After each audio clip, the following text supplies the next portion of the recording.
અત્યારે પણ માહોલ જે છે તે વરસાદનો બનેલો છે અને જેના કારણે લોકો મુશ્કેલી અનુભવી રહ્યા છે। સૌથી મહત્વની વાત એ છે કે છેલ્લા ઘણા સમયથી જે રીતે બફારો થઈ રહ્યો હતો તે બફારાથી ઠંડક મળી છે, પરંતુ અમદાવાદમાં ખાસ કરીને વાત કરીએ તો વરસાદ વધુ પડે અથવા તો થોડું ઘણું ઝાપટું પણ પડે તો પણ પાણી ભરાઈ જવાની સમસ્યા અનેક વિસ્તારોમાં રહેતી હોય છે।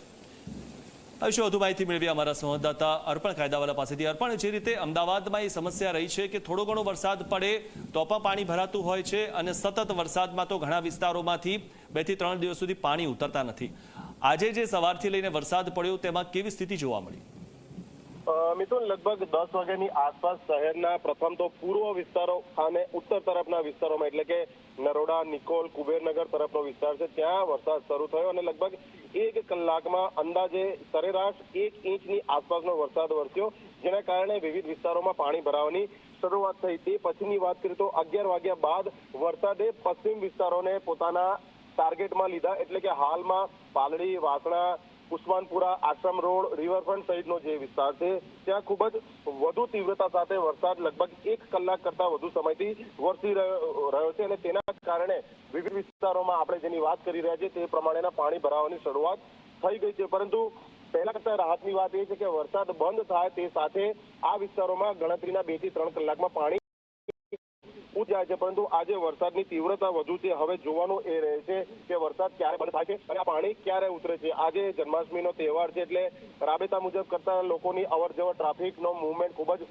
ઓછું છે, એટલે લોકોને આજે ઓછી હેરાનગતિ સહન કરવી પડશે એવું આજના તહેવારના દિવસે જોતા કહી શકાય। મિથુન, જી અર્પણ, જે રીતે સવારથી લઈને અત્યાર સુધી જે વરસાદ પડ્યો તેમાં જો આવા દ્રશ્યો જોવા મળતા હોય ત્યારે આજની જે આગાહી છે કે ભારેથી અતિભારે વરસાદ પડશે અને તેમાં અમદાવાદમાં પણ ભારેથી અતિભારે વરસાદ પડી શકવાની સંભાવના જે વ્યક્ત કરવામાં આવી છે, વાતાવરણ પણ જે બની ગયું છે, ત્યારે શું લાગી રહ્યું છે કે આટલા વરસાદ માટે અમદાવાદ સજ્જ છે? કારણ કે અમદાવાદમાં થોડા વરસાદમાં પણ ગટરો ઉભરાવા લાગે છે। મિથુન, ભૂતકાળમાં પણ આનાથી પણ વધુ ભારે વરસાદ વરસી ચૂક્યો છે અને તંત્ર અને નાગરિકોએ આ વરસાદનો અનુભવ પણ કરી ચૂક્યો છે, એટલે મેં આપને કહ્યું તે પ્રમાણે વરસાદ ચાલુ રહે છે ત્યાં સુધી ચોક્કસથી પાણી ભરાવાની અને ડ્રેનેજ બેક મારવાની સમસ્યા જે છે તે સર્જાય છે, કારણ કે હવે આપણે જોઈ રહ્યા છીએ કે વરસાદની જે પેટર્ન છે તે બદલાઈ ગઈ છે। એક સાથે એક સમયે ખૂબ જ વધુ વરસાદ વરસી જાય છે, એટલે જે પાણી લેવાની ક્ષમતા ધરાવતી લાઈનો છે તે ઓવરફ્લો થાય છે, એટલે હાલ આ જ તીવ્રતા સાથે વરસાદ વરસશે તો ચોક્કસથી વધુ મુશ્કેલી સર્જાઈ શકે છે। પરંતુ જો વરસાદ રોકાઈ જશે તો ગણતરીના 3 કલાકમાં આ જ ભરાયેલા પાણી ઉતરી પણ જઈ શકે છે। મિથુન, જી, આભાર અર્પણ માહિતી આપવા બદલ। તો વહેલી સવારથી લઈને અત્યાર સુધી જે વરસાદ પડ્યો તેમાં આ દ્રશ્યો સર્જાયા છે કે ઘણી જગ્યાએ વરસાદી પાણી ભરાઈ ગયા છે તો ઘણી જગ્યાએ ગટરો ઉભરાઈ રહી છે તેવી પણ સ્થિતિ અમદાવાદમાં જોવા મળી રહી છે।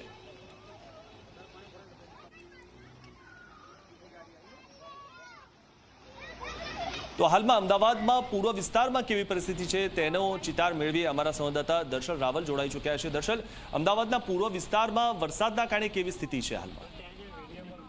મિથુન, જે પ્રકારે અમદાવાદ શહેરમાં વરસાદી બેટિંગ શરૂઆત થઈ છે, લગભગ મોડી રાતથી આ વરસાદી માહોલ છે, વાદળછાયું વાતાવરણ, વીજળીના કડાકા, પણ 11 વાગ્યાની આસપાસ જે છે તે ભારે વરસાદ અમદાવાદ શહેરમાં શરૂ થયો, એટલે કે 1 કલાકની અંદર અમદાવાદમાં જે પ્રકારે વરસાદ રહ્યો છે તેમાં પૂર્વ વિસ્તારમાં સૌથી વધારે વરસાદ જે છે તે નોંધાયો છે, જ્યાં દાણી લીમડા 4 રસ્તાથી લઈને નારોલના પટ્ટા ઉપર ત્યાં વરસાદી પાણી ભરાયા છે, જેના કારણે સ્થાનિકો, વાહન ચાલકો પરેશાન છે, વેપારીઓ પરેશાન છે, કારણ કે એ વિસ્તારની અંદર સામાન્ય વરસાદમાં પાણી ભરાવાની સમસ્યા જે છે ત્યાં જોવા મળતી હોય છે, જ્યાં ભારે વરસાદના કારણે આખો રસ્તો જે છે તે પાણી એટલે કે બેટમાં ફેરવાઈ ચૂક્યો છે અને ત્યાં ટ્રાફિકની સમસ્યા પણ છે। એ સાથે ઈશનપુર વિસ્તાર છે, અન્ય વિસ્તારો છે, નિકોલ છે, નરોડા છે, ત્યાં પણ વરસાદી માહોલ છે, રબારી કોલોની છે, સીટીએમ છે, ત્યાં પણ વરસાદી માહોલ અને ત્યાં નીચાણવાળા વિસ્તારો અને કેટલાક વિસ્તારોમાં વરસાદી પાણી ભરાવાની સમસ્યા, ફરિયાદો છે તે મળી રહી છે। સાથે પશ્ચિમ વિસ્તારની અંદર પણ જોઈએ તો આપણે આશ્રમ રોડ, એલિસ બ્રિજ, પારડી, અંજલી, માણેકબાગ સહિતના વિસ્તારોમાં જે છે તે હાલ વરસાદી માહોલ ત્યાં પણ જોવા મળી રહ્યો છે, જ્યાં પણ રસ્તા ઉપર પાણી ભરાવાની શરૂઆત થઈ છે, એટલે કે જે પ્રકારે છેલ્લા કેટલાક દિવસથી વરસાદ બંધ હતો જેના કારણે જે માહોલ ગરમી બફારાનો રહ્યો હતો તેમાં ચોક્કસથી લોકોને રાહત મળી છે, પરંતુ 1 કલાકથી વરસી રહેલા આ વરસાદના કારણે વરસાદી પાણી ભરાવાની સમસ્યા જે છે તે પણ સામે આવી છે અને પીક અવર્સ દરમિયાન આ વરસાદી માહોલ સર્જાતા વાહન ચાલકોને રસ્તા ઉપર પસાર થતા લોકોને હાલાકી પડી રહી છે અને જે પ્રકારે દાણી લીમડામાં વરસાદ પડ્યો, જે પ્રકારે વરસાદી પાણી ભરાયા ત્યાં લોકોના વાહનો પણ બંધ પડી રહ્યા છે તે પ્રકારના દ્રશ્યો પણ ફરિયાદો પણ જે છે તે પણ સામે આવી રહી છે અને ક્યાંક ટીમો કોર્પોરેશનની કામે લાગી છે, પરંતુ વરસાદ જે પ્રકારે રહ્યો છે જેને જોતા વરસાદી પાણીના નિકાલ કરવામાં આ ટીમો જે છે તે નિષ્ફળ ક્યાંક રહી હોય તે પ્રકારના દ્રશ્યો, તે પ્રકારની વિગત જે છે તે પણ સામે આવી રહી છે. એટલે કે તંત્ર કામ કરી રહ્યું છે, પરંતુ સામે વરસાદ પણ એટલો પડી રહ્યો છે. પણ જો સતત આ પ્રકારે વરસાદ શરૂ રહે તો હજુ પણ આ વરસાદી પાણી ભરાવાની સમસ્યા વધે અને તેમાં પૂર્વ વિસ્તારમાં જ્યારે વરસાદ વધુ નોંધાય છે ત્યાં વધુ હાલાકી પણ સર્જાઈ શકે છે. મિત્રો જી આભાર દર્શલ માહિતી આપવા બદલ. તો આગળ પણ આપની પાસેથી માહિતી લેતા રહીશું. તો હાલમાં જો આ સ્થિતિ છે તો દિવસભરમાં જો વધુ વરસાદ પડશે તો શું સ્થિતિ થશે તે બાબતે પણ એક સવાલ થઈ રહ્યો છે. હાલમાં એએમસીની ટીમો કામે લાગી છે, પરંતુ સૌથી મહત્વની વાત એ છે કે જેટલો વરસાદ પડી રહ્યો છે એટલું જ જે પાણી જવાની જે સ્પીડ છે તે એટલી નથી હોતી, જેના કારણે ઘણી જગ્યાએ ગટર લાઇન જે છે તે બેક મારતી હોય છે અને એવા દ્રશ્યો પણ આપણે ટીવી સ્ક્રીન પર જોયા છે કે ઘણી બધી જગ્યાએ જે ગટરના પાણી છે તે લોકોના ઘરમાં ઘૂસી ગયેલા પણ આપણે જોયા છે. અને સવારથી લઈને અત્યાર સુધીમાં જેટલો પણ વરસાદ પડ્યો, ખાસ કરીને 11 વાગ્યા પછી વરસાદની જે તીવ્રતા વધી હતી જેના કારણે અનેક વિસ્તારોમાં પાણી ભરાઈ ગયા છે. હાલમાં પણ પાણી ભરાયેલા છે અને બીજી બાજુ વરસાદની તીવ્રતા પણ સતત વધી રહી છે. તો માહોલ પણ જે રીતે આપણે જોયો કે સાંજ પડી ગઈ હોય તેવો માહોલ હાલમાં બપોરના સમયે જોવા મળી રહ્યો છે. તો આખા અમદાવાદમાં આ પરિસ્થિતિ છે. અમદાવાદના પૂર્વ હોય કે પશ્ચિમ હોય બધી જ જગ્યાએ મેઘરાજા મન મૂકીને વરસી રહ્યા છે. ત્યારે આજના દિવસની આગાહી પણ છે કે ભારેથી અતિ ભારે વરસાદ થશે. ત્યારે હવે અમદાવાદીઓએ આજે તૈયાર રહેવું પડશે વધારે વરસાદ સહન કરવા માટે. અને નીચાણવાળા જે વિસ્તારો છે તેમાં ઘરોમાં મુશ્કેલી થાય તેવી પણ શક્યતા જોવા મળી રહી છે, કારણ કે અત્યારના જે વરસાદ પડ્યો તેમાં જ ઘણા બધા લોકોના ઘરમાં પાણી ઘૂસી ગયાની પણ વાત સામે આવી છે. ત્યારે વધુ વરસાદ પડશે તો શું સ્થિતિ થશે તે બાબતે પણ સાવચેત રહેવું પડશે, કારણ કે સૌથી મહત્વની વાત એ છે કે વરસાદી પાણી જેટલું ઘરમાં આવે તેના કરતાં વધુ પણ ગટરના પાણી જે છે તે ઘરમાં આવતા હોય છે, ગટરના પાણી બેક મારતા હોય છે અને જે પાણી જવાની જે વ્યવસ્થા હોવી જોઈએ તે ખૂબ ઓછી હોય છે, જેના કારણે આ સ્થિતિ સર્જાતી હોય છે.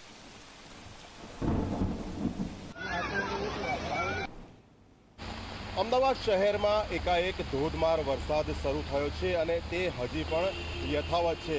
12 વાગી ચૂક્યા છે અને વરસાદની તીવ્રતા ઘટવાનું નામ નથી લઈ રહી. પરિણામે શહેરના પશ્ચિમ વિસ્તારની વાત કરીએ તો વિવિધ જે પોશ વિસ્તાર છે ત્યાં પાણી ભરાવાની શરૂઆત થઈ ગઈ છે. આપ જોઈ શકો છો શહેરનો પંચવટી તરીકે ઓળખાતો વિસ્તાર છે. લો ગાર્ડનથી પંચવટી તરફ જવાનો અને ત્યાંથી સીએન તરફ જવાનો આખો માર્ગ છે જાણે કે સાબરમતી નદી માર્ગ ઉપર આવી ગઈ હોય અને હિલોળા લેતી હોય તે મુજબના દ્રશ્યો જોવા મળી રહ્યા છે. એટલે રજાનો માહોલ છે અને મ્યુનિસિપલ તંત્ર પણ જાણે કે રજાના મૂડમાં હોય તેવું જ લાગી રહ્યું છે. રોડ ઉપર ક્યાંય કોર્પોરેશનનો કોઈ સ્ટાફ નથી કે આ વરસાદી પાણીનો નિકાલ કરવા માટે ભૂતકાળની જેમ મેનહોલ અને કેશપીટના ઢાંકણા ખોલી શકે. એટલે હાલ તો અમદાવાદની જે પ્રજા છે તે ભગવાનના ભરોસે છે. આજે જન્માષ્ટમીનો તહેવાર છે અને તેવા સમયે વરસાદે સૌ કોઈને ખુશ કરી દીધા છે. કેમેરા પર્સન મુકેશ ચૌહાણ સાથે અર્પણ કાયદાવાલા, ઝી મીડિયા, અમદાવાદ. તો વરસાદનો જે ત્રીજો રાઉન્ડ શરૂ થઈ ગયો છે અને વરસાદના ત્રીજા રાઉન્ડમાં મેઘરાજા મન મૂકીને વરસી રહ્યા છે. જે પ્રકારની આગાહી હતી 15મી ઓગસ્ટથી લઈને સતત વરસાદ પડશે, એટલે કે 20 તારીખ સુધી કન્ટિન્યુ વરસાદ પડશે અને ગઈકાલથી લઈને 7 દિવસ સુધી વરસાદની આગાહી પણ કરવામાં આવી છે. ત્યારે આજનો જે દિવસ છે તેમાં વધુમાં વધુ વરસાદ પડે તેવી પણ આગાહી છે, કારણ કે એક સાથે 2 થી 3 જે સિસ્ટમ છે તે સક્રિય થઈ છે, જેના કારણે હાલમાં વરસાદ પડી રહ્યો છે. ત્યારે સૌથી મહત્વની વાત એ છે કે મુંબઈની જેવી હાલત થઈ, આજે જે વરસાદ મુંબઈમાં પડી રહ્યો છે તેવી અમદાવાદની ન થાય તો સારું, કારણ કે સૌથી મહત્વની વાત બંને શહેરોમાં એ જ છે કે પાણી જવાની જે સ્થિતિ હોવી જોઈએ, પાણી જવાની જે સ્પીડ હોવી જોઈએ તે બહુ જ ઓછી હોય છે, જેના કારણે જો વધુ સ્પીડમાં વરસાદ પડે એટલે કે ઓછા સમયમાં જો વધુ વરસાદ પડે તો સતત મુશ્કેલી અનુભવાતી હોય છે અને લોકોના ઘરમાં પાણી ઘૂસી જતા હોય છે. ત્યારે સૌથી મહત્વની વાત એ છે કે હાલમાં તો એએમસીની જે ટીમો છે તે કામે લાગી છે, પણ કેટલા વિસ્તારમાં કામે લાગી છે, કારણ કે ઘણા બધા વિસ્તારો અમદાવાદના એવા છે કે જ્યાં સતત પાણી ભરાતા હોય છે. પછી તે પોશ વિસ્તારો હોય કે પછી નીચાણવાળા વિસ્તારો હોય, દરેક જગ્યાએ પાણી ભરાવાની સમસ્યા એક જ સરખી જોવા મળતી હોય છે. આ બંને દૃશ્યોમાં આપ એ જ વસ્તુ જોઈ રહ્યા છો કે બંને જગ્યાએ પાણી ભરાઈ ગયેલા છે અને નરોડામાં પાણી ભરાયા તેના દ્રશ્યો છે તો આંબાવાડીમાં પણ પાણી ભરાઈ ગયેલા છે.